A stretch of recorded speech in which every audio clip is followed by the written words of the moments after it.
So thanks for having me on.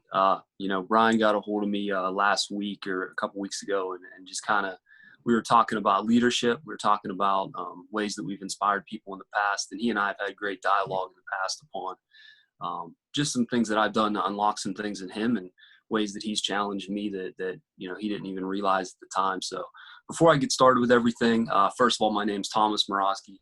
Come to you from a small town called Latrobe in Western Pennsylvania, right outside of Pittsburgh, home of Steelers training camp, former home of Rolling Rock beer. Just an incredible place. Also the home of Arnold Palmer and Fred Rogers. So it's a very historic Western Pennsylvania place. I worked with Ryan about 10 years ago. When we were, he was much younger as well as I was. And he's somebody who I just connected with throughout the years, and we've really, like I said, challenged each other. So I wanted to talk to everybody today about some leadership tactics that I use, some things that I do to help deal with people who are different personalities, how I can lead such a diverse team of people. One of the core things that I want everybody to understand about leadership is who you're leading. So a couple different ways that we think about leadership. One is that we lead ourselves, right? Number one is that we're going to lead ourselves. We need to be a leader of self before we can be a leader of anyone else. So number two is going to be a leader of others. So when we're a leader of others, we can think of a coach, we can think of a manager, we can think of a pastor. There's a variety of different people who are going to lead others to a common goal. The next one step above, is leader of leaders. So this is where it starts to get a little more tricky, right? When we're in an organization, right, it could be like a senior vice president. It could be somebody who is, head of basketball operations for an NBA team, right? It's somebody who's going to lead a general manager, a head coach, the lead trainers, pretty much everybody to a common goal, but they're going to give more autonomy to their people. Where a leader of leaders really isn't given as much autonomy to the people around them. And then there's going to be a leader of a function.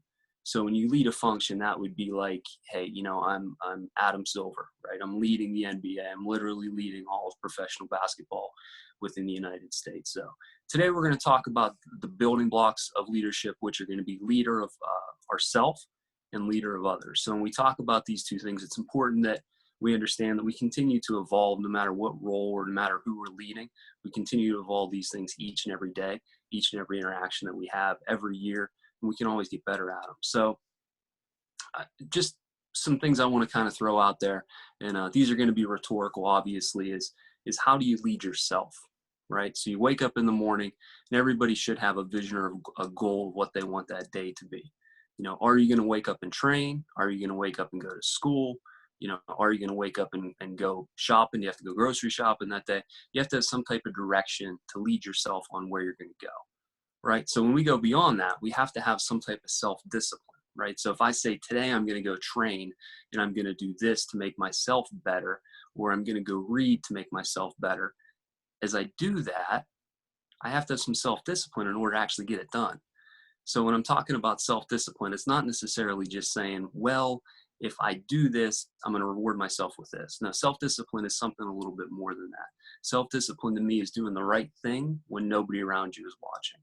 So for instance, if I have an opportunity to do something, I decide, hey, I'm going to take this up on the opportunity, and I'm going to make this thing happen. Well, that's great, right? You break your routine, because it's pretty easy to be self-disciplined when you're consistently in a routine. But what happens when your routine gets broke, right? You guys are all to the age where girlfriend, boyfriend, right? I've been there. What's going to happen when you have plans, right? What's going to happen when you're supposed to go train, or what's going to happen when you have to go with your parents, and all of a sudden, that person that you love says, hey, I'd really like you to go do this with me instead. You're going to have to make those decisions, right? And outside of your routine, you're going to have to be self-disciplined. You're going to have to set yourself up with good habits. And we're talking about good habits. I'm not saying wake up and brush your teeth in the morning. I'm saying that when it's time to make a decision, do I go through the right things in order to make that decision? Do I think about the big picture? Do I think about the small picture? Am I thinking about how it's going to impact people around me and impact myself? The next part, if you really want to be a good self-leader, you want to lead yourself effectively, you have to be curious and you have to stretch your boundaries.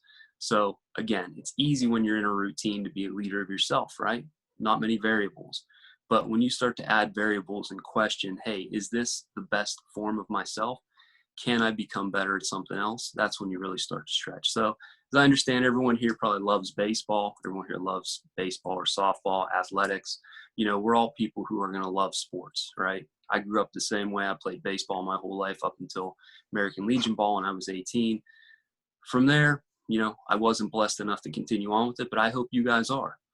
What I will say is that as you continue to think about how you're going to become a better athlete, how can you become a better person, right? What skill set can you work on? It's okay to like poetry and to be a ball player.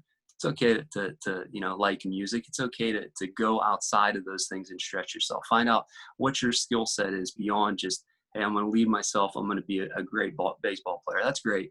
But how do you continue to evolve and to stretch yourself? And then the next one I think is really, really important is ask yourself the whys. So why are you doing something? I'm going to use an example of, I think about a trigonometry teacher that I had when I was in, I think it was 10th or 11th grade. And I said, hey, why am I doing trigonometry? What's the deal here? Right?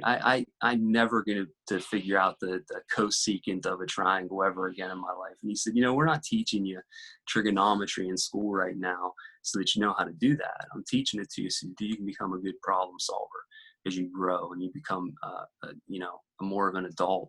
I want you to be able to find a situation. I want you to be able to look at it and look at different ways to solve that same problem. The more I thought about it, I went and asked my English teacher. I said, hey, why are we reading Shakespeare? And he said, Tom, the main reason isn't because I want you to memorize Shakespeare or know English literature. It's because I want you to be able to read a text and interpret it. I want you to be able to read VCR instructions or DVD player instructions and be able to understand, how those things are made, right? I want you to be able to look at a situation. I want you to know earth science because I want you to be able to understand how things grow and develop. So a lot of the times when we learn lessons in our life, it's not necessarily just because we need that one lesson. We're being taught a skill set that we're going to use for many other things throughout our life. And the last part of being a leader of yourself, and one of the main things that I struggle with myself, is taking advice, right? When we have an opportunity to take someone else's advice, it's not always really easy.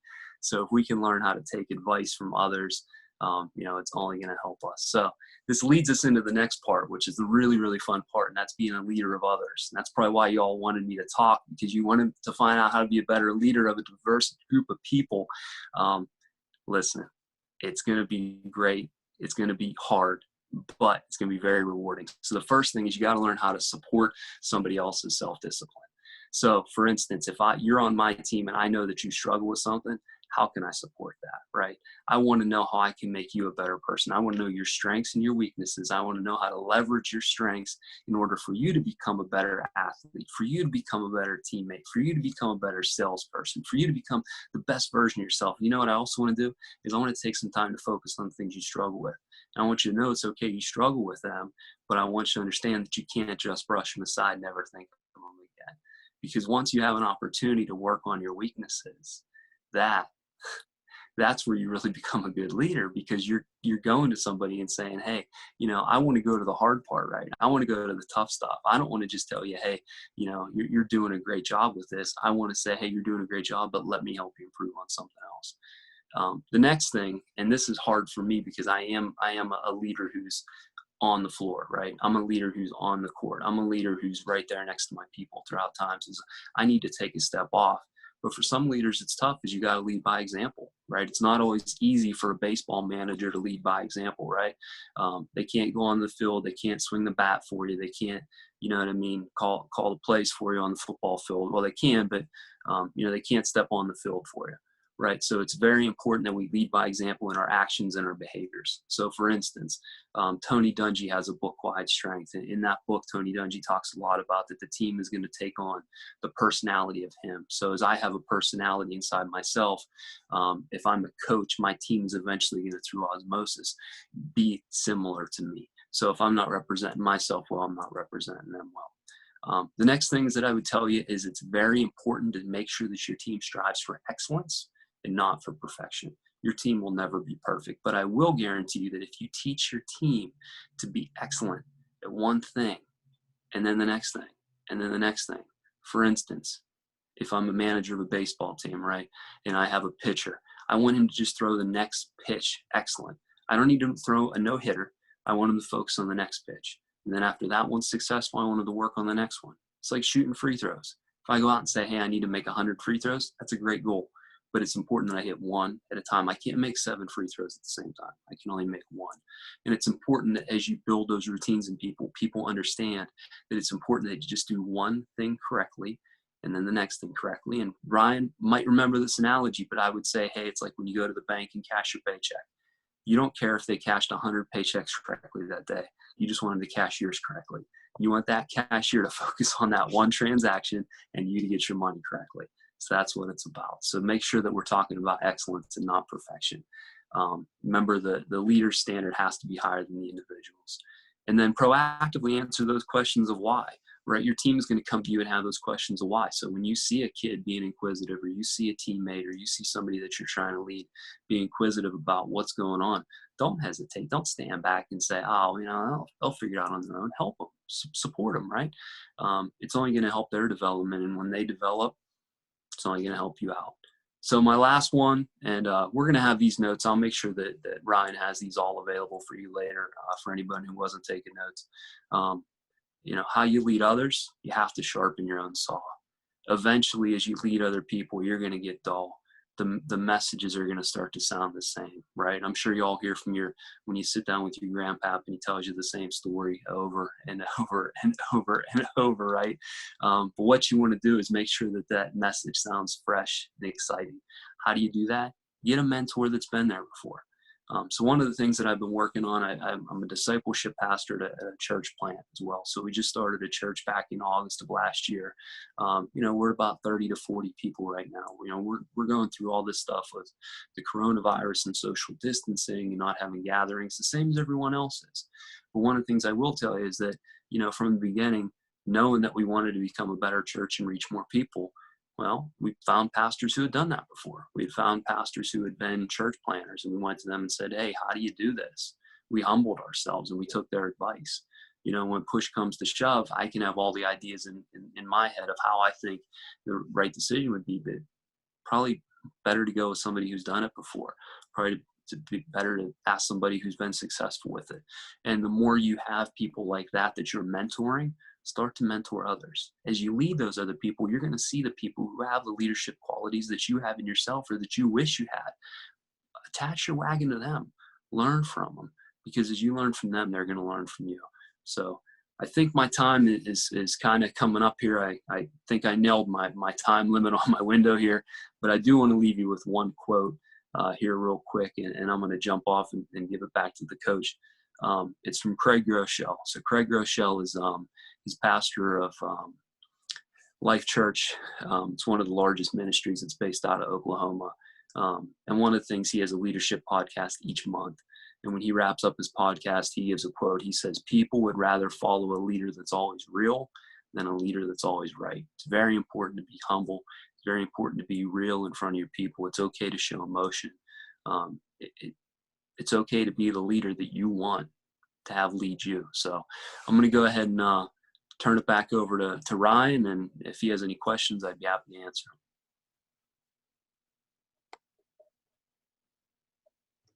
Tom, that was awesome. Thank you so much. I think one thing, that we, for the players that are listening, I think for us as coaches who are constantly having to lead assistants, having to lead players, having to lead anybody in the organization who's, helping our team. I think for players, you guys, the strongest teams that I've been around have had really strong leaders on the player front, guys who are willing to hold players accountable.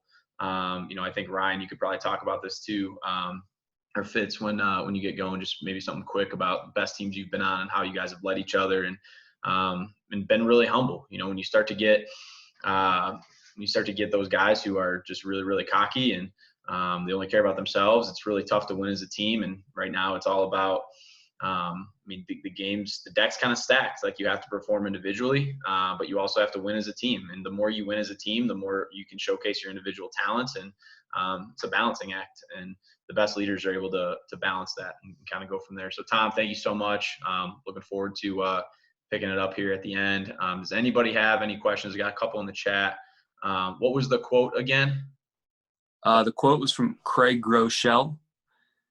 people would rather follow a leader that is always real rather than a leader that is always right. Perfect. Love that. Awesome. Thank you. I would definitely, I'll drop that in the Slack later. If anyone wants to look up some of his stuff, it's some of the best leadership stuff out there. I'll give you guys some resources on that as well. Awesome. Love it. Thanks, Tom. Thank you, guys. All right, man. Fitz, you're up, dude. Ready to rock. All right, cool. Can everyone hear me? Good. All right, cool. My name is Ryan Fitzgerald. I play for the Boston Red Sox. I've been with them for the last 2 years. This will be my 3rd year with them. I went to Creighton University for 4 years, from 2013 to 2016. I didn't get drafted by the Red Sox. I actually went and played independent ball for a year in 2017. The Red Sox picked me up in 2018. I've been with them since. Ryan wanted me to just talk a little bit about like some teams maybe that I've been on, and I've talked to him about this before, and how playing in independent ball is really it was an eye opener for me, and I think it's the reason why I'm still playing. I'm actually really fortunate that I had the opportunity to do that.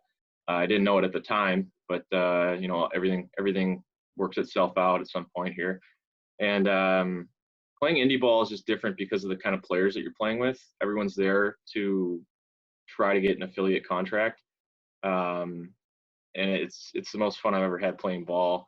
When you get into affiliated baseball, there's a lot more money being thrown around, and players have expectations put on them. So it kind of turns more into an individualistic kind of game, which is not the way I like to play.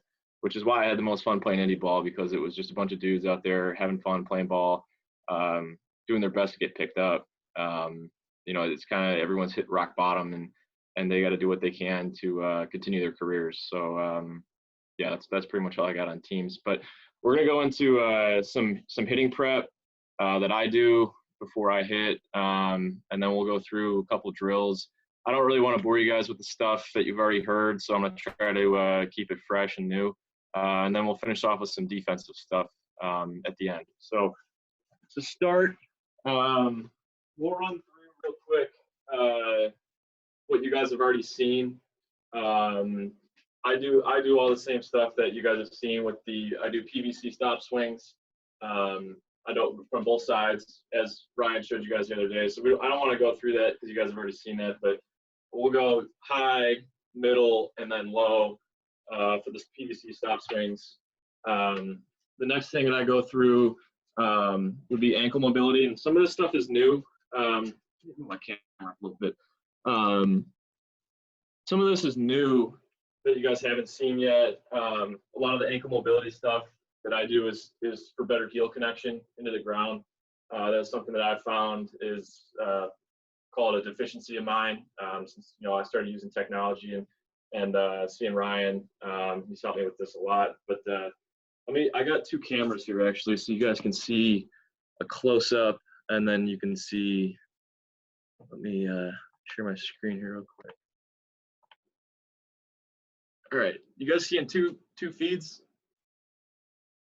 Good. All right, cool. All right, so I use this little tool right here. This is called a Pro Stretch. If obviously if you don't have one, you can use a wall, or you want to stack like some books underneath or something like that. But essentially, I'm just trying to create better dorsiflexion with this by going back. I'll hold for a couple seconds, go forward, hold for a couple seconds, go forward. I'll do that with both feet. Sometimes I'll pull here, try to get a little bit of extra stretch in there. Again, that's for heel connection into the ground. Trying to generate more force in my swing up through the kinetic chain. The next ankle mobility thing that I would do. So I usually I try to put my hand about up against the wall, and I put my foot right by my hand, and I'll try to stretch my knee all the way to the wall while keeping my heel on the ground. I'll do that on both sides. I'm actually really tight in here, so this one's a good one for me. As you do it, you'll obviously loosen up. Even after you do it, 3 or 4 times, you'll start loosening up. My left side is actually better than my right, which is good because I'm a lefty. I'll do that, I don't know, 6, 7 times on each side. And then the last part of the ankle mobility that I do, I actually got this from Justin Stone back in 2019, 18. So I'll angle towards the camera so you guys can see it. So we all work on stretching this part, but I don't think we focus enough on this side of it as well. So this one's actually kind of tough. I try to go up and stretch the front of my ankle as well. And if you get strong enough, you can start doing it where you can hold it yourself. And I'm not quite there yet, but something like that. And that way you're stretching both the front and the back. Again, create better heel connection throughout your swing. The next piece that we'll go to is it's called a single leg RDL extension. You can do it without weight to start, but you're going to want to add weight to start recruiting more muscles up your posterior chain, which is a big piece for me in my swing, because I know that's kind of deficient from what I found from working with Ryan and going in to see Justin Stone, and even some of my coaches with the Red Sox. We've talked about it. Trying to keep better direction to the big part of the field by using more of my posterior chain. So it's almost like a regular, single leg RDL, right, where you go down, except you're going to extend out. So you're going to find your balance, and you're going to extend out, and then lean forward and try to keep that balance over your heel, because you'll fall forward. So you're going to go out, you're going to hold 1, 2, 3. And then what I like to do is I go into my hitting stance and land in like a firm launch position. And even from there, you could even go into more of obviously we don't want rotation, but we'd like more of that thrusting move. So what I like to do is I'll get into this spot, hold it, get into my launch position, and then even turn while using this as my anchor to hold back my upper body, create that disassociation. So what I like to do is grab a weight. This is a 25-pound weight. Grab whatever. The more you do it, the stronger you get. So heavier weight you could use. But what I like to do is I'll go here, I'll hold it, and then go forward, and then thrust. Go that about 5 times each side. So I'm a lefty, so I'll do it from my left side. 1, 2, 3, land, and then create that disassociation and thrusting your glutes up and forward. So after that, go into scap retraction. Put this here so you guys can go that way. All right. So for scap retraction, this is for creating a better anchor in your upper half, because in most cases when your sequence or when your disassociation is bad, it's usually a product of you having a deficient upper body anchor. So for me to warm this up, I like to get on a bench. You could do it on the floor if you want, or if you're off the edge of your bed or something like that. So you start here at 90, both arms are 90-90.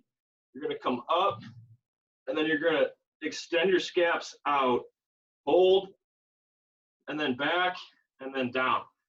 So you'll do that 5, 6 times, hold, back, down. So that's, again, creating a stronger upper body anchor. It warms up the scap load. For me, I load my hands a little lower, more so into my lat. That's just something I do naturally. It's not something I think of. My thinking is that my scaps aren't actually as strong as I'd like them to be, so which is why my body naturally creates a movement solution to load into my lat rather than my scap.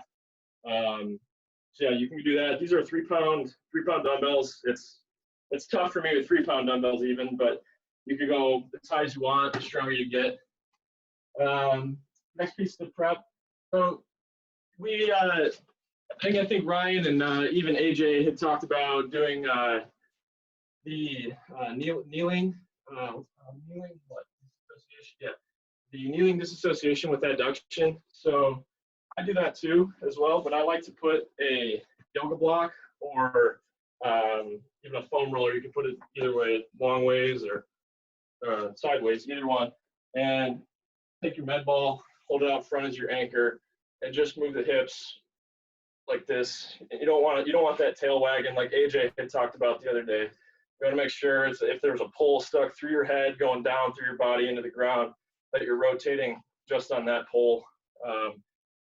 The other way you could do this as well is with a bat. You don't have like a med ball or something to anchor you. You can actually anchor your bat into the ground. Do the same thing. You want to recruit your glutes, lower abs, turning right at the hips, keeping your torso still and anchored. And that's, again, creating more stability throughout your hips. You want that speed gain going between your hips and your torso, and that's going to promote that. The next piece of the prep that I do is the single leg scoop tosses with the med ball, and I think Ryan also went through this the other day. So, I guess this is here.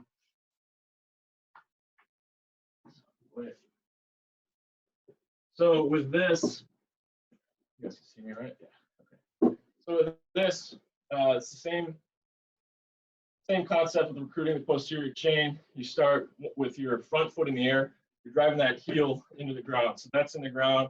You're going to stand up and then throw the ball up the wall and catch it. So for me, I try to kind of kill two drills in one here. The other piece of this drill is the catch. So after you throw it, catch it out front, again, creating kind of simulating you hitting the baseball with the torque that's going on in your abs, like the force that you're accepting in your abs. Obviously, you're not going to be accepting an 8-pound medicine ball when you hit a baseball, but that's the whole point of this. So again, up, forward, and then stick it up front. I guess maybe I could do this from the left side. Move my camera for you. Just get a back view here. You guys can see that. All right. So same thing. Heels on the ground. This one's in the air. Go up, forward, and then I stick it out front as best I can. Trying to stimulate the force going on in your abs. I wanted to show you guys a little photo that was taken at spring training of me back in 2019, I think it was. Let me find it here real quick.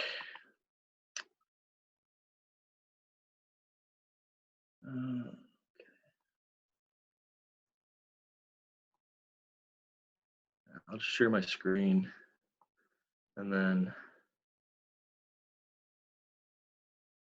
let's see here.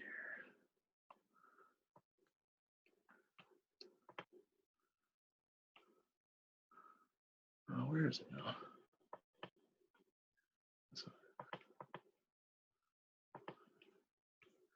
I can't seem to find it right now.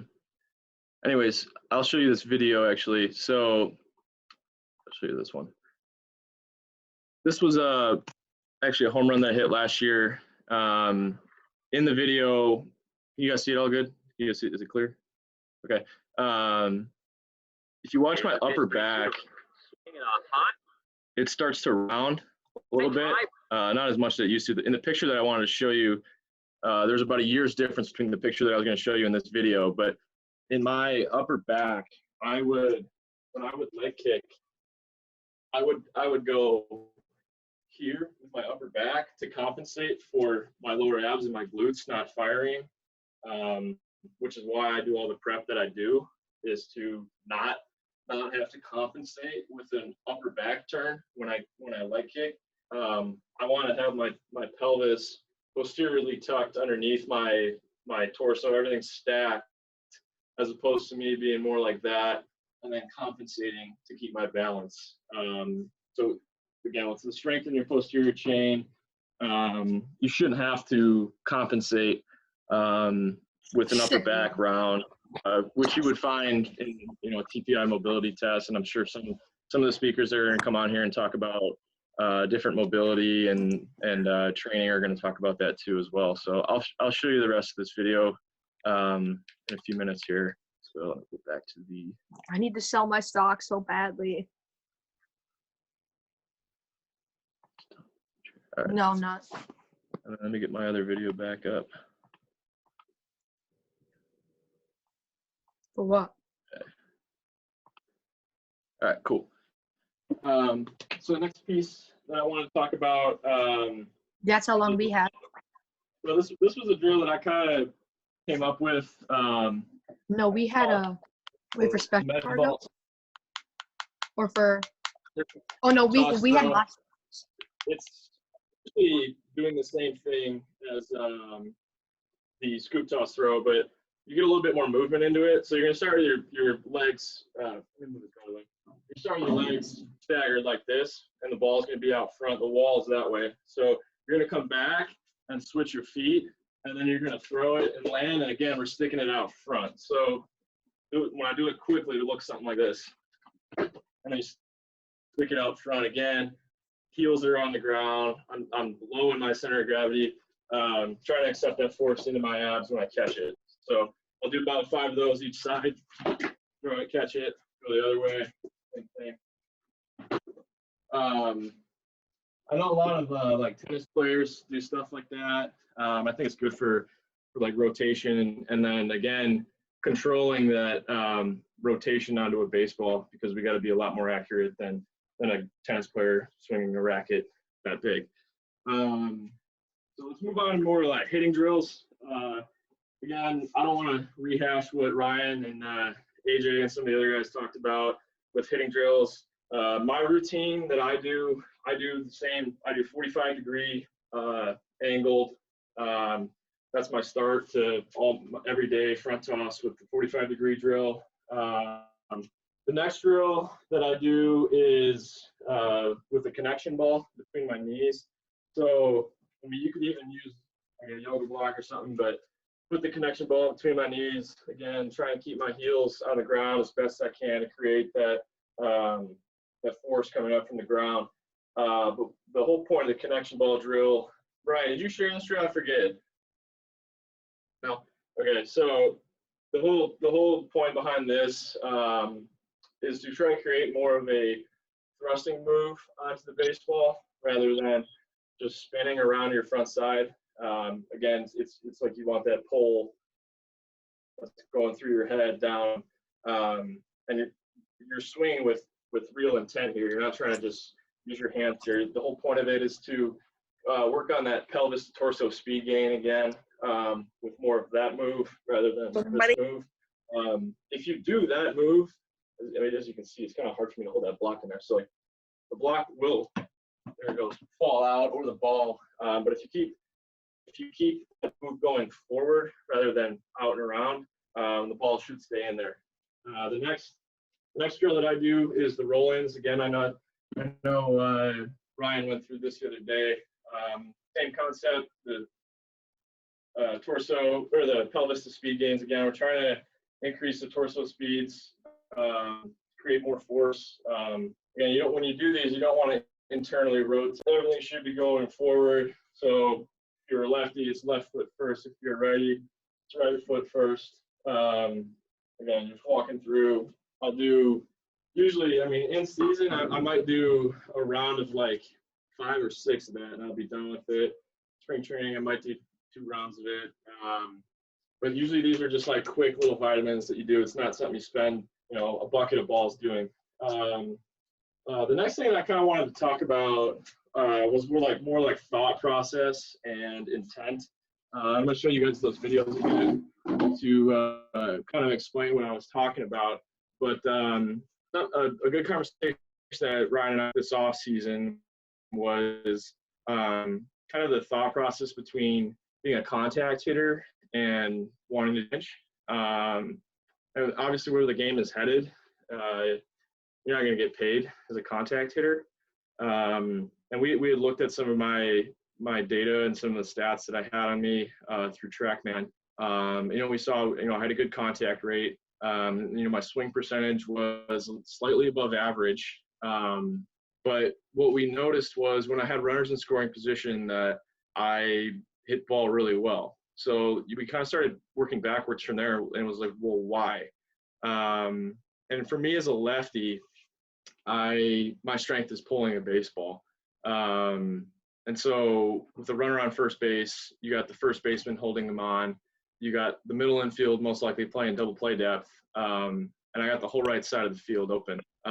So for me, instead of just going with the pitch and wanting to just make contact, I think would just be selling myself short. So I wanted to show you a video, 2 videos.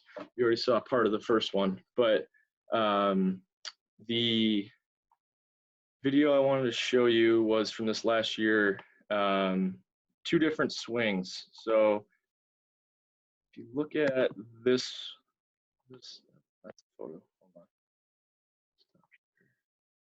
Sorry, I'm new to this little Zoom thing, so trying to figure it out. I'm gonna share the screen again. All right, so there we go. So this was an at-bat this year. We were playing the Cubs affiliate. As you can see, bottom of the 9th, we're down by 1, and there's 1 out, 1-1 count, right?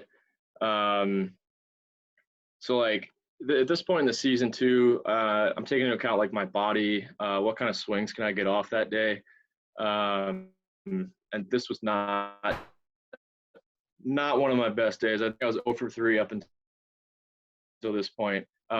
But anyway, I like looking back on this because it's a day where I made an adjustment to salvage the day, and ultimately win the pair. But watch the swing. Myrtle Beach had Ben Zobrist rehabbing just earlier this month. 1-1 pitch, a line drive. Okay, so if you see, there's not Beach had a Ben big Zobrist leg kick at rehabbing all. Actually, there's none. just earlier this month. Stays on the ground the entire time, which I never do. And my whole intent and my thought process there was just make contact with the baseball. I was 0 for 3 that day. I didn't have very good at bats, and how am I going to hit this baseball? It's one of their big time closer guys, and my intent here was not to do damage. It did end up helping me in the end, but I think based on some of the conversations that I had with Ryan, that the best thing for me would be to have this kind of intent in most, if not all, my swings. Here's the pitch, 3-2. Swinging a high drive to right. That's way back in this one. So I don't know if you guys can see the leg kick that I do there. I can feel it more just because I remember these at bats, and rewatching it, I'm kind of applying my emotions to what I had that day. Again, we were down by 3 in the top of the 8th. A high drive to Like right there, you can see even my back is starting around a little bit there. But my intent in that at bat is a 3-2 count. I'd fouled off a couple pitches already. But my intent was to do damage. And I think when you have that intent in certain conviction or in certain counts, you're convicted in certain counts, you're going to be successful through the long term. We're not here to, win the short game here.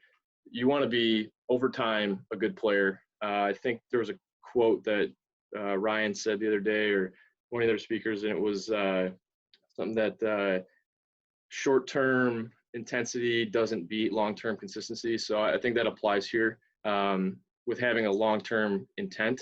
And then as you get older, you have more experiences, you see certain pitchers, you start to learn more about that and where you can be convicted in certain counts. And there's going to be times when you gotta slap a ball the other way. Like there's at bats you're going to have to give for your team, and that's baseball. But the majority of the time, your at bats are yours and you own them. And I think your intents should match that. Let's see what we got next.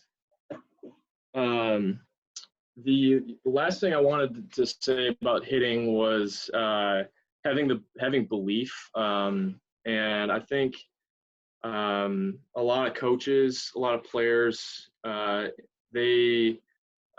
so players are swayed by coaches because the coach believes in this thing and the player believes in this thing. And at the end of the day, if the player doesn't believe in what he's doing, it doesn't matter what he does. If a player thinks that swinging down on a baseball is going to make him the most successful, then I mean, what are you going to do? Like, he's going to be more successful if he fully believes that swinging down is going to make him successful. Then you got to ride with it. But I mean, if you got a coach, it's almost like religion. Like, you can't make a guy believe another religion if he believes in a different religion. You know, he's going to believe what he's going to believe. You can help him along, guide him.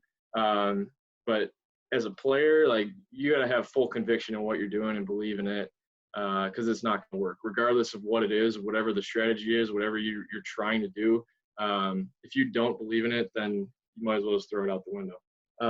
So we're going to move on to defense. Let me just set this up real quick. Some stuff out of the way. How are we doing on time, Ryan? We're doing good. Hey, real quick, I just want to kind of talk about kind of simplify what you said, kind of in regards to your intent. You know, it's not about going up there and hitting a homer, you know, every single time, but it's about being confident and expecting to beat the pitcher instead of playing defense. Like, on offense, you're an offensive category, and the pitchers dictate everything that they can do, right? I mean, you're hoping that they miss their spots and they don't, you know, execute, but they're trying to dictate, you know, what pitch they're throwing, how hard they're throwing it, where they're throwing it, things like that. And for us, we need to be convicted in our plan. And we get up there, you know, trying to cover too much, we end up kind of in that,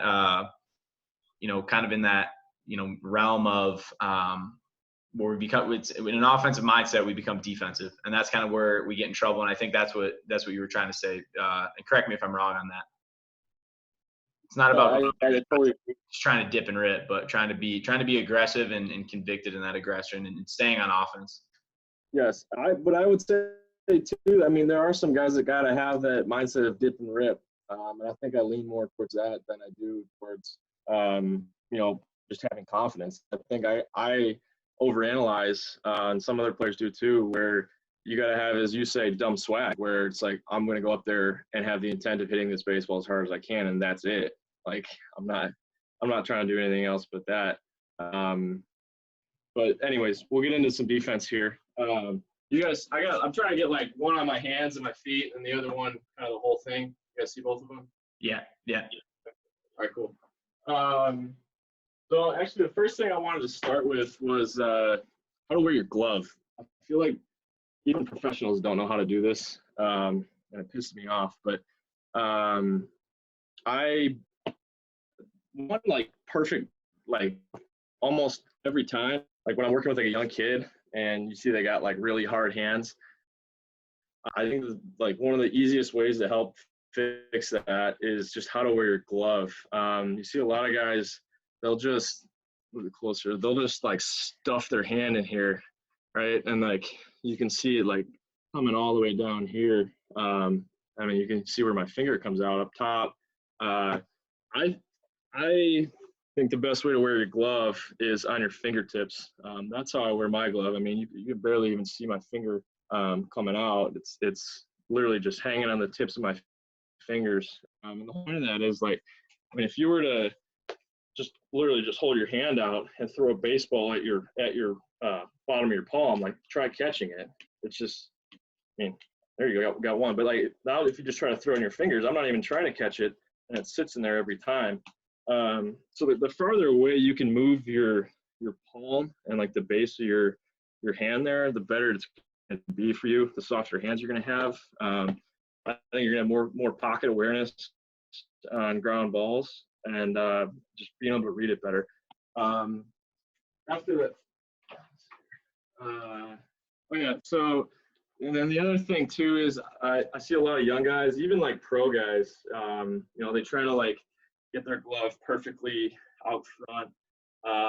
This is like super uncomfortable for the human body even. I mean, it's like your hand isn't meant to turn all the way this way, so it's like perfectly on line. So for me, when I set up, or like when I'm going to feel the ball, My glove sits at about like 7 o'clock on the clock, so it's not at 6. That's just for me. That's not comfortable. I don't think it's comfortable for anybody. So slightly at like 7, and then you're more in like a more natural position. You really don't lose much pocket. I think it's bad to have guys, sit here like this and try to have it perfectly at 6. I think it creates stiffer hands and a lot less smoother moves. So the first drill that I want to do is called toe up timing, and I don't know if Joe Schmalmoser, if he's on here, he taught me this drill actually. I never really thought about it until he taught it to me this past off season actually. It's a timing drill, which I think timing is everything in baseball, and more so in hitting and pitching, but I think timing also applies to fielding as well, especially with your feet. So it's called toe up timing, and since I'm a righty thrower, I step with my left foot. So if you're a lefty thrower, you'll be the other way with your right foot. So what you're gonna do is you're gonna start your left toe up like this. I'm just throwing off actually a bed. So you're gonna throw it off the bed and just time it up with that toe coming down as you're fielding it. So let me turn this way so you can see it. It'd be like that. So you want your momentum going through towards first base where you're going to be throwing. So I'll do it again. And you're going to go up and through towards first base. Just like that. So you can go, you can do that however many times you want, 5, 10 times. Actually show you quick another video. Let's see if I can here.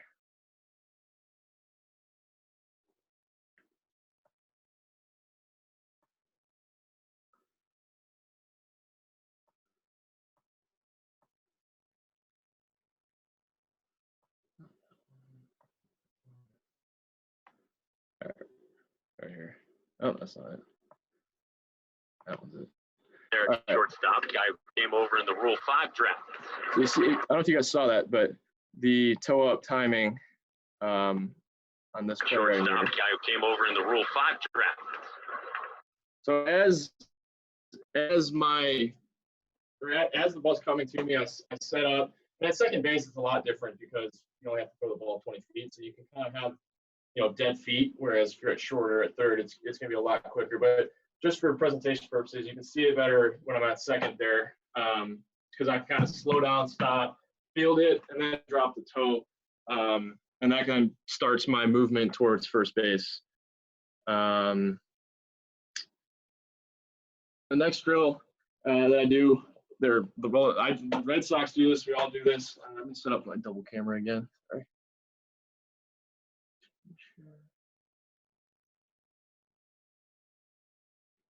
All right, cool. So the next drill that we do with the Red Sox, called just quiet glove. So you're literally just gonna set your glove down right here. Again, I'm at like 7 o'clock. I'm not at 6. Right about 7. You're gonna throw the ball, field it. But you're not gonna come up. You're literally just gonna take it out of your glove. You leave your glove down there. You get, I don't know, 5, 6 of those. You stay down the whole time. You're not coming back up. So you're just down the whole time. Field it. Take it out of your glove. Take it out of your glove. And no movement with the glove. Glove stays down the whole time. The next portion of that drill would be then to funnel. And for younger guys, I think this can get iffy. They see a lot of big leaguers doing it, but it happens so fast that they don't really see what's going on. So I'll do it real quick. So again, glove down, and you funnel it in. Glove down, funnel it in. One thing, even here you're probably not even noticing is it's a slight out and then in. It's not just like one of these, because that's how you're gonna get a bad hop. You're gonna heat it up. You're gonna go like that. That's not good. So it's glove out. You're gonna go get the ball and then bring it in. So if you want, it's gonna look weird right now, but it'll go like that and then in. That's exaggerated basically. So just like that. You get 5 of those in, and then the next one is It's just a progression. So you go quiet glove, and you can go quiet glove, funnel, and then you're going to go quiet glove, funnel, move your feet. So again, same thing. Quiet glove, funnel, move your feet. You get about 5 of those. Quiet glove, funnel, move your feet. There's a video I want to show you of actually Dustin Pedroia and Rafael Devers. They some of the coolest dudes. Let's see here. Share.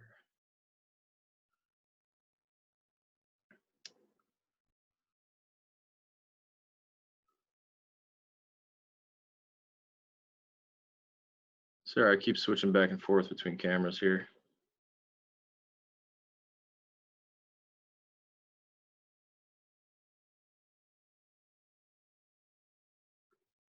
Okay.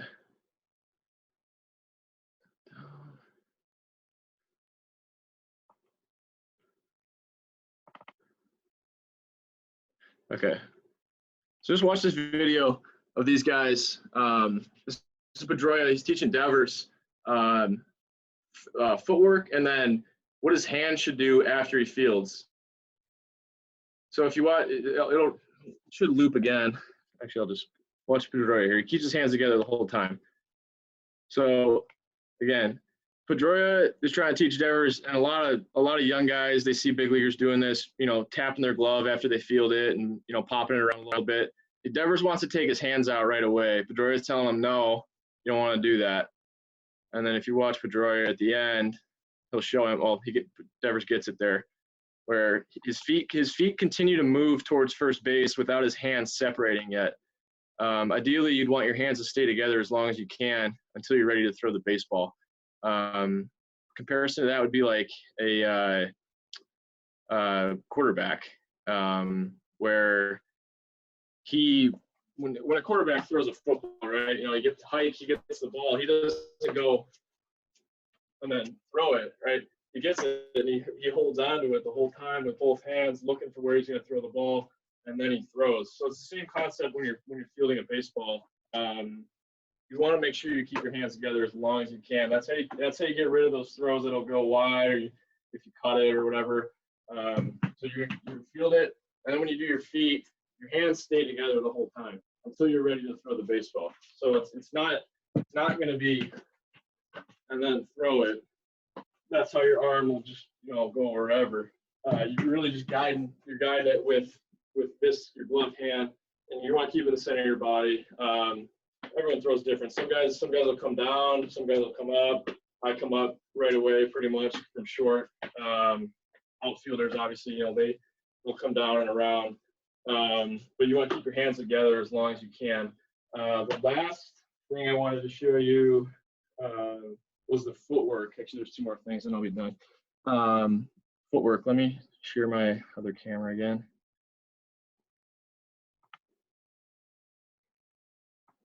Okay, cool. So for me, there's 2 options to footwork. I don't even think about this anymore. It happens from doing it so many times. But and we're talking routine plays here. Obviously, footwork is going to change on a diving play or running play or something super far to your left or right, and you just got to be an athlete. But for a routine play, your footwork should be the same all the time, and it's going to be dictated based on the runner mostly, or how hard the ball's hit. Ball always dictates. So once you field it, right, we just went through the whole quiet glove, funnel, move your feet. So now to move your feet, your 2 options are, after you funnel, it's going to be right, left throw, or your other option is right, left, shuffle throw. So that's it. I wouldn't go behind, because now your momentum's going the other way, and that's how, again, throws get wild. I don't go behind on any of my throws. A couple of them I might up the middle. So ball here, I might come around, but it's still more of a shuffle rather than a drop step. So again, when you're working on this drill with quiet glove, funnel, move your feet, it'll be quiet glove, funnel, right, left. You can do that 5 times. Or you can go quiet glove, funnel, right, left, and then add a shuffle. you can do that 5 times. But those should be really the only 2 ways you should throw. Some guys may go, shuffle. I get that. If they don't have, the kind of mobility to like get their foot there. But that right foot, and if you're lefty, it's your left foot. But that right foot, that instep is really like your sniper scope for where you're going to throw it. So like you want to aim that thing right at wherever you're going to throw it. First base. I mean, even if you're at second base or short, you got to turn, you got to throw to third. It's the same thing. You want to get that thing planted. Just like in hitting too, you want to make sure you have like good heel connection when you land that thing. So it's like your heel's going down. It's not, if you're not landing and going like, oh, I'm on my toe, because you're not gonna have anything on your throw then. I know pitching is the same way too. You want to keep that heel connection as long as you can, and let the hip then pull your heel off the ground. The last thing I'll show you is called triple head.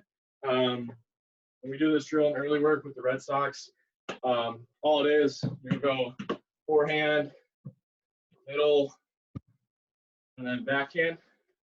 You'll run through that, 3 times, forehand, middle, and then backhand. And then the variations of that would be, you could go forehand, middle, and then switch your feet and go backhand. And you do that 3 times. Forehand, middle, switch your feet, backhand, and then you go the other way. So you go backhand, middle, forehand. And then go. Don't lose the ball though. And one more time. Backhand, middle, forehand. And so the last, this is the absolute last thing. Sorry, last one. Sometimes you're gonna get caught with dead feet, right? You're gonna misread a hop where you're like, oh no, my feet are dead, and you just gotta hope the ball is either gonna be a long hop or a perfect short hop. But I find myself more times than not when I do have dead feet, and it happens to everyone. You're gonna misread it. But the guys who are good, the good infielders, are able to recognize it soon enough where they're like, okay, my feet are dead, and there's a ball that's like, let me get to that on camera. There's a ball that's like right out there, right? It's like, that's not a long hop and that's not a short hop. What are you going to do? Like, your only 2 options are either go and get it or come back on it. I don't think either one is wrong. I think 95% of the time when you find yourself with dead feet and you're getting an in-between hop, you got to go and get it. If you go back on it, you better hope that it hops right into your glove. Again, the ball is going to dictate whether or not you can do that, as well as the runner. If you got a slow runner and you realize, oh, I got dead feet, and you can come back and then still turn and throw and get the guy out, great. But again, that's going to be dictated on the runner, as well as how hard the ball's hitting, all that stuff. But again, if you got a short hop out there, you're going to want to go and get it. You're not going to want to get caught sitting back. So just make sure everything's moving forward, good throws, and that's all I got. So if you guys got any questions or anything, feel free to reach out to me anywhere. I'm on Instagram, Twitter. You get in contact with Ryan. So whatever you guys want. Thanks for listening. Awesome, Fitz. Thanks, man. Appreciate you.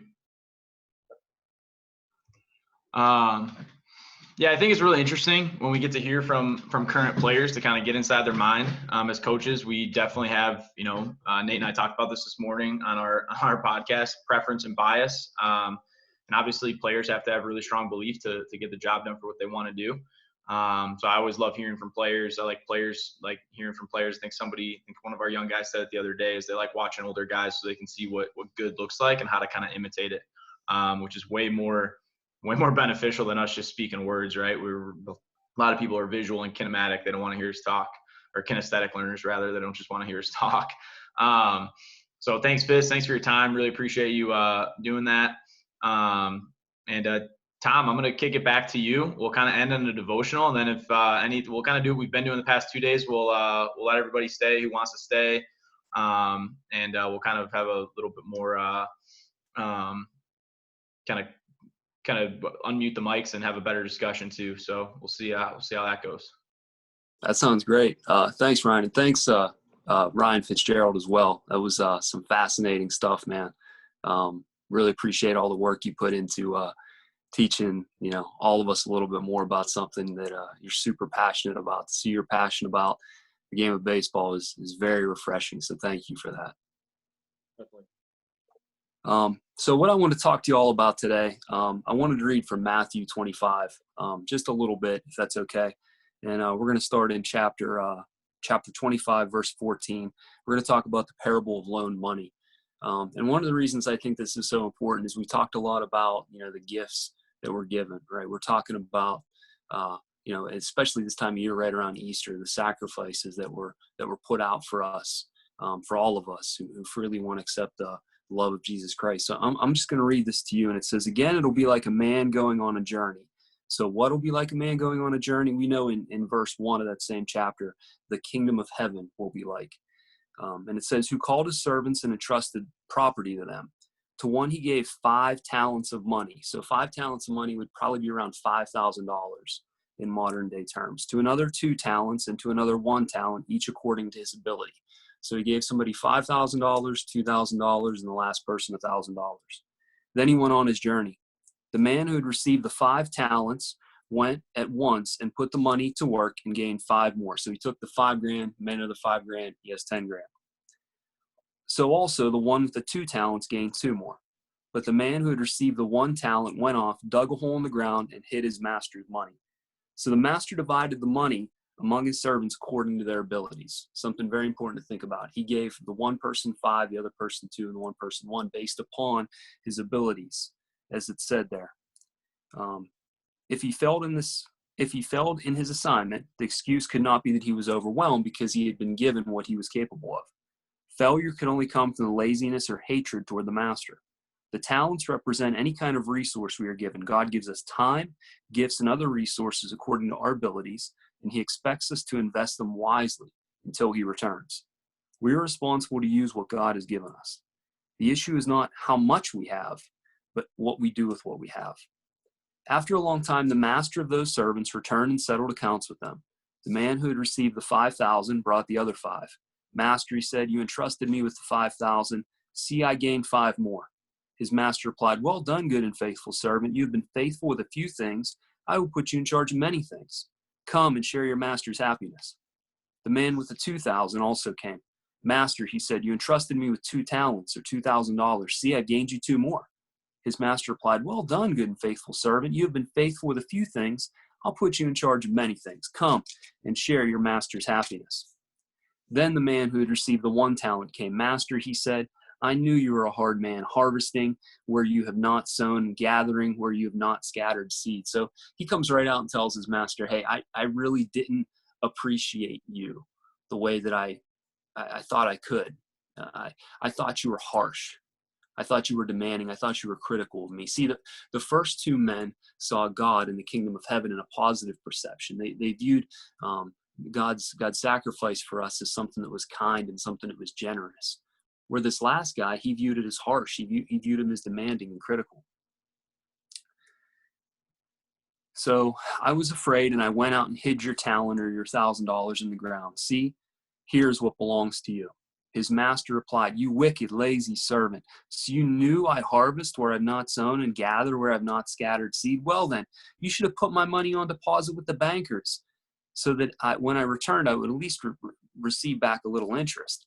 Take the talent from him and give it to the one who has 10 talents. For everyone who has will be given more, and he will have an abundance. Whoever does not have, even what he has will be taken from him, and throw that worthless servant outside into the darkness. So the last man was thinking only of himself. He was trying to play it safe. He was trying to protect himself from what he viewed was a hard master. He was judged for his self-centeredness, nothing else. We must not make excuses to avoid what God calls us to do. If God truly is our master, we must obey him willingly. We must have obedience. We must do it willingly. There's no other way. Our time, abilities, and money aren't ours in the first place. We're caretakers, not owners. When we ignore, squander, or abuse what we're given, we are rebellious and we deserve to be punished. This parable describes the consequence of 2 attitudes in Christ's return. The person who willingly prepares for it by investing his or her time and talent to serve God will be rewarded. So think, How can you invest your time and your talent? Well, we talked about leadership today. We talked about building good habits as a good teammate, right? We talked about good things that Ryan showed us there, good drills that we can do, that we can take to our friends and family, and we can teach them, right? Talked about discipline. He talked about doing it excellent each time, right? Every time you threw that medicine ball, it looked routine. I guarantee if most of us went out and threw that medicine ball against the wall, it wouldn't look routine. But he's built that routine. So the person who has no heart for the work of the kingdom will be punished. God rewards faithfulness.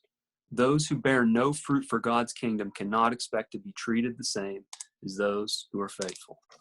So my question is, how can you use the talents and abilities that you have for someone else, for God's kingdom?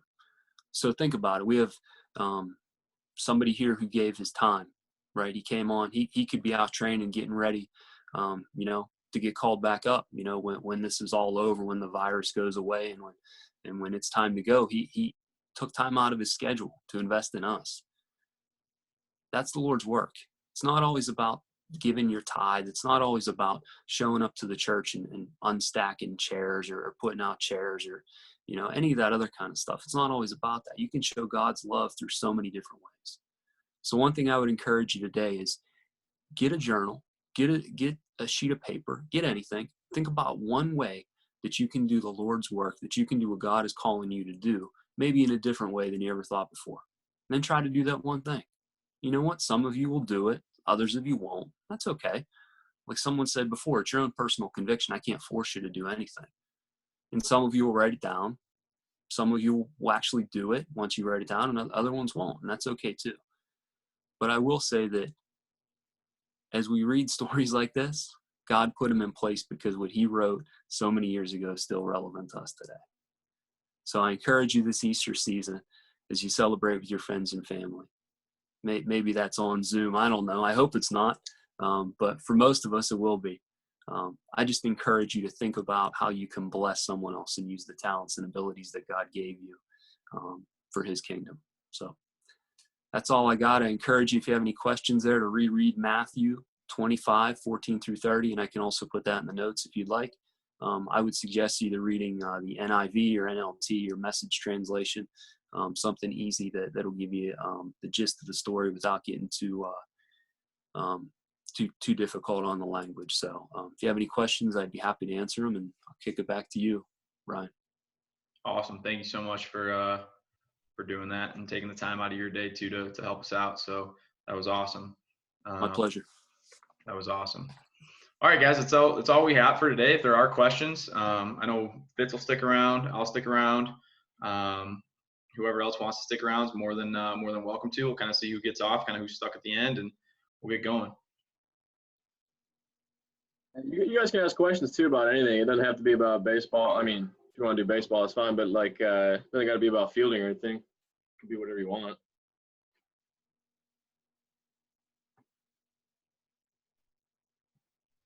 Takes a couple minutes get down to the smaller group.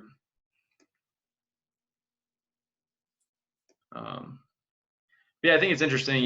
Fitz, you brought up just from the hitting perspective, like how many conversations you and I have, and those are like very different from conversations I have with other players, and the conversations I have with them are very different than what I have with, even other players and things like that. So it's always like, I love hearing the players' perspective, man. Like you guys, like your journey's so unique in that way. And, what you guys trying to figure out, like what's going to give you that belief is the challenge for our coaches.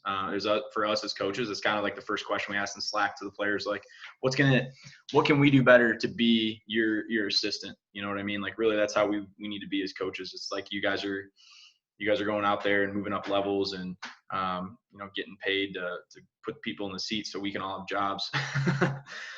If you guys don't perform, we don't get to support our families that way out on the big grass green field and out in the sun. So we definitely appreciate you guys putting the work in, and we're just kind of along for the ride. And, the better way that we can support you by educating ourselves and being better resources for you, the better we can be. So players, feel free to speak up and reopen that topic in Slack as well. But yeah, it's just, it was kind of funny. I kind of forgot about some of those conversations. Like you used the phrase like dumb swag, and I was like, don't say that on Zoom. Like that's not that's not something I want to share with everybody.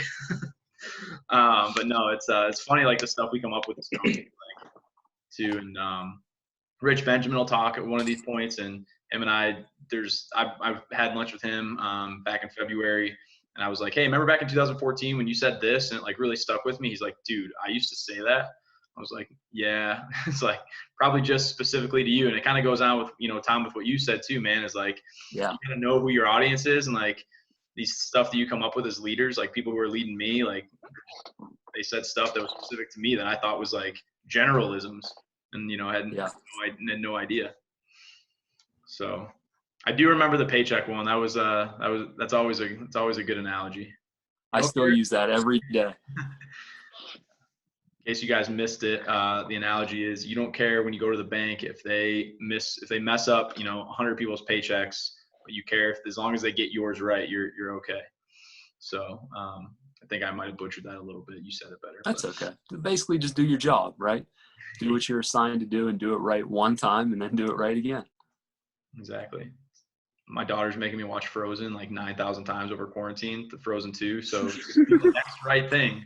If you guys have seen Frozen 2, you can sing it if you want, like Anna does. But there we go, talking about Frozen on Zoom. There's a question in the chat. What was it? Period fours. What do you use as motivation to get better other than statistical goals? Just to answer that really quick. I don't really have any statistical goals. I talked to Ryan about it. I've talked to my older brother about it, actually. He gets really into statistics, mostly like sabermetric stats.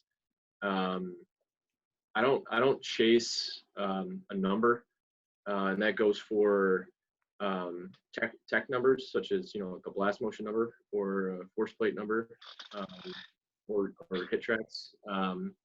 Those tools they're good to help you guide where you want to go, but I don't think it's good to just chase that. And then this is actually, I don't know, this might be kind of a weird answer to this, but I don't know if you guys can see what I got up on my wall up there. You guys can read that. It says Gulag. I do little stuff like this to motivate myself. And this down here is my gym. I got, you know, my squat rack and you guys can't see, I got my dumbbells over here and my bands and stuff.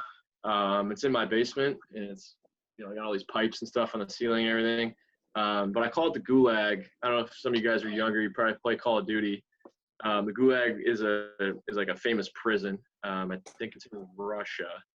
And in Call of Duty, when you get killed in the game, you get sent to the Gulag. And you got to fight your way out of the Gulag in order to get back into the game. So I send myself the Gulag each day down here, and I put that up on the wall, and I kind of pretend that I'm in the Gulag, and I got to fight my way out through the workout to like get back in the game. So like that's just like a little thing that I do, and I think that's kind of cool to like keep it fun like that. It doesn't have to always be serious. You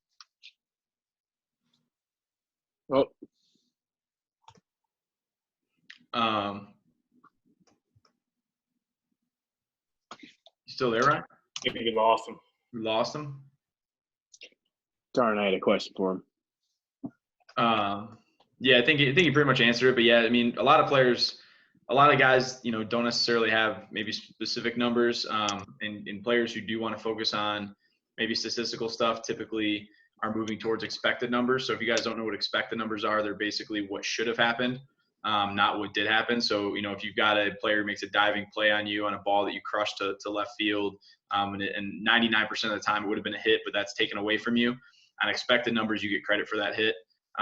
So that's, you know, some of these things that we can kind of look at, kind of give us a little bit more, you know, stay motivated and feel that we're doing okay and actually evaluate ourselves appropriately. One of the other questions, so to clarify, we saw when we said preventing compensating with the upper back.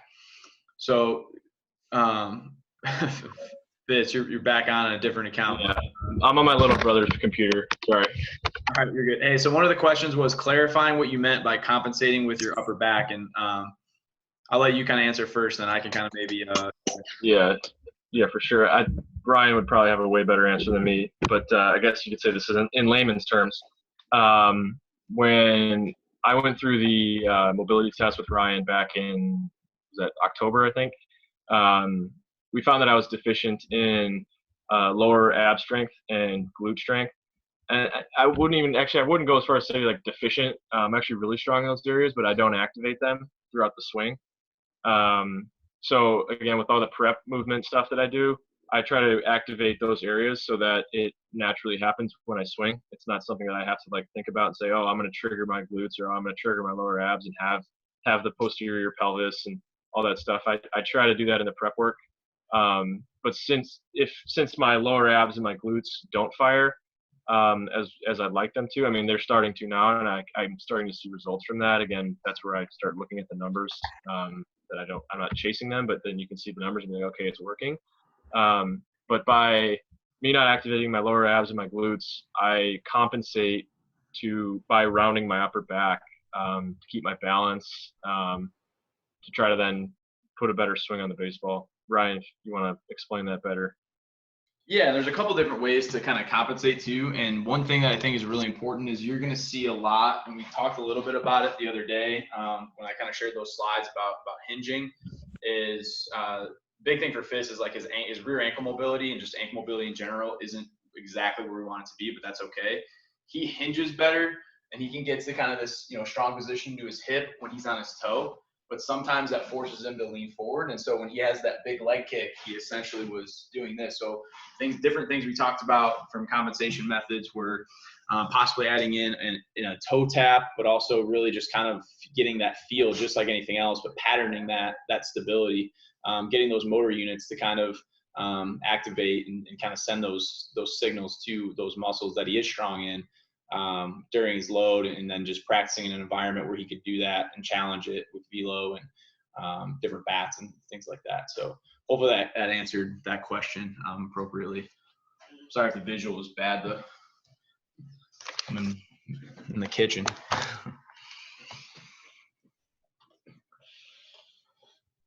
Any other questions?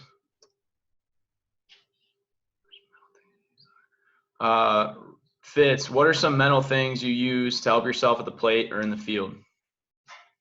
At the plate, I think as I grew up, I was not good at this. I think I've learned more in the last 3 years than I've learned my entire life. But the mental things that I use are more intent based and not so much mechanical or like I don't need that. I don't need to think like what a coach told. I don't need a coach to tell me what to think. I just think I need to hit the ball hard. Or sometimes I go up there and I got to run around second base and there's nobody out, and all I'm thinking in my head is I got to pull the baseball.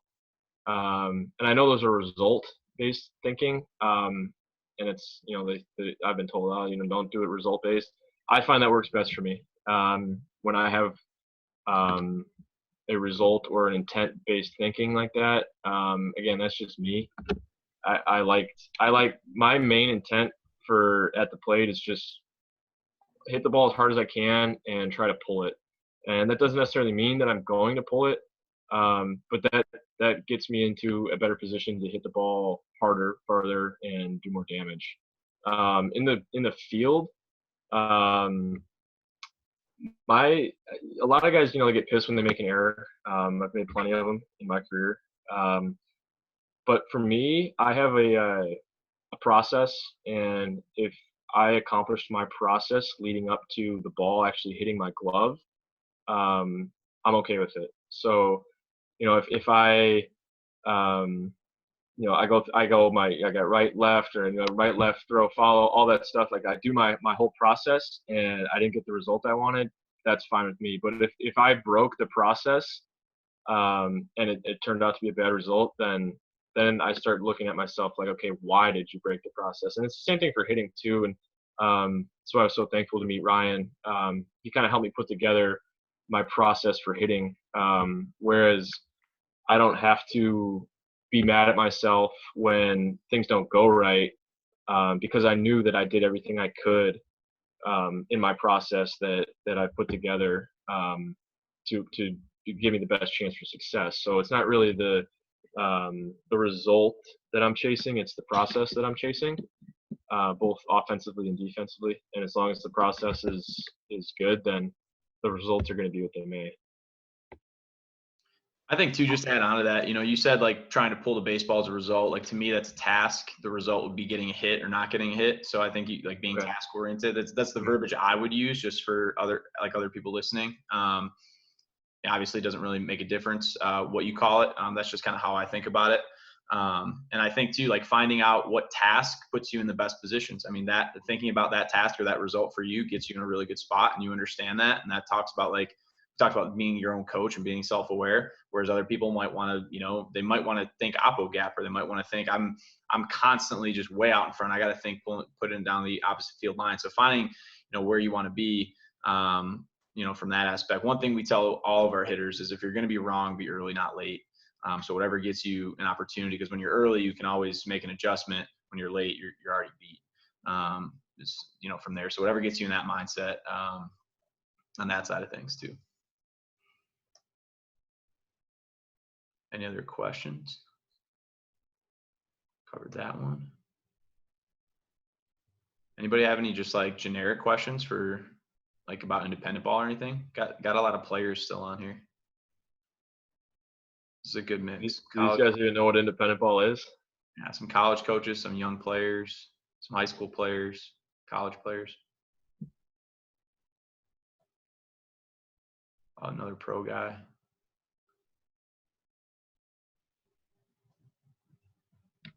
Nate, do you mind talking about the mental process at all if you're still listening? I see you're still on. Answer that question too from your perspective. Yeah.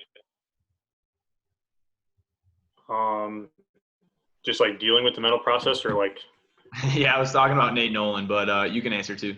Oh, sorry, my bad. No, you're good.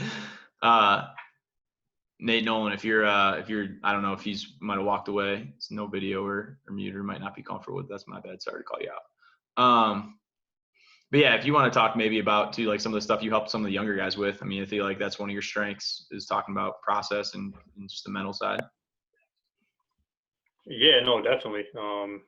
Yeah, I mean, I try to, like, for you guys who know me, I'm super goofy, like super like laid back, let's chill. So I think like with the mental side is, I mean, obviously like baseball is super tough, and we have talked about before, we ask guys to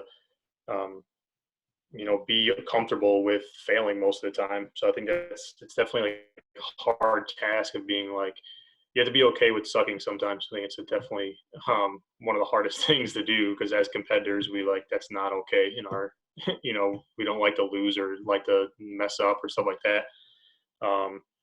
So I think, a lot like what Rob said yesterday, dude, was just kind of hitting the reset button, just relaxing. If you can get that, if you can get that down, I think it's a game changer. I think it skyrockets the game. For me personally, like when I played, I definitely was like somewhat of a head case. In the minute I kind of just like was trying to be even keel all the time. That's like when I had my best seasons. I mean, when I was super just like go with the flow, it happens. So that's what I try to just tell the guys, try to share my experiences. As much as I hate being like when I played guy, I don't like doing that, but I think just like attacking it that way.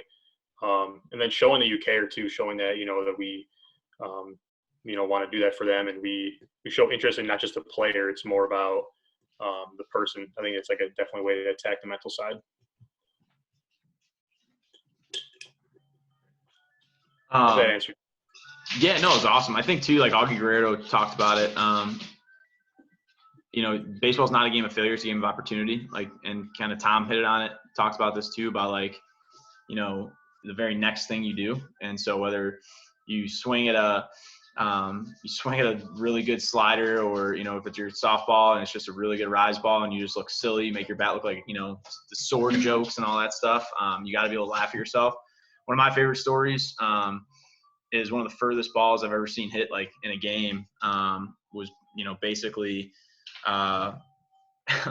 this lefty threw this like back foot slider to this righty, and it made him look like ridiculous. It was like the silliest swing I'd seen like live in person coaching, and like I laughed. I like literally laughed. I was like, okay, man, like your turn now. Like he's not gonna make you look that stupid again. Like your turn. And like the next pitch got hit so far, and I was like, yeah, see, like now you made, like, don't throw it there. And so if you can, he kind of like laughed at himself too right after that swing.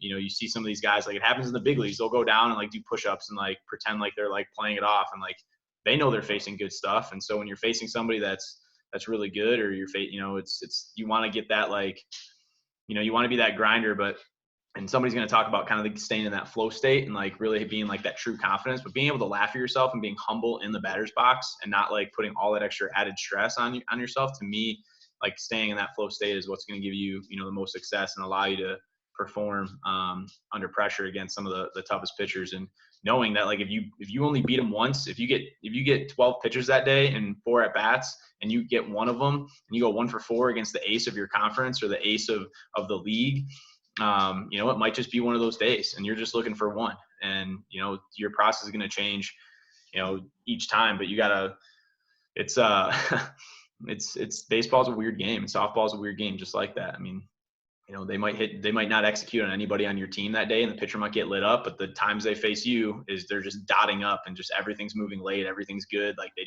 have your number that day, and being able to move on from that, and just know, like, whatever, I think is important.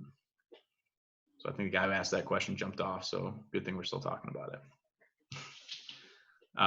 it. Anything else? You guys can ask anything. Otherwise, I'm probably going to end the meeting. No more people jumping off. I think we're good. Welcome, Ty. Thanks for coming on. Be Stone Cold Steve Austin at all times. Yeah. All right, cool. I'll end the meeting, and tonight, if you guys want to join, AJ will be leading a Bible study at 5 o'clock. So it'll be the same Zoom chat. AJ is going to run through that. So if you guys are interested in that, talk to you guys later. Cool. That's it. Yeah.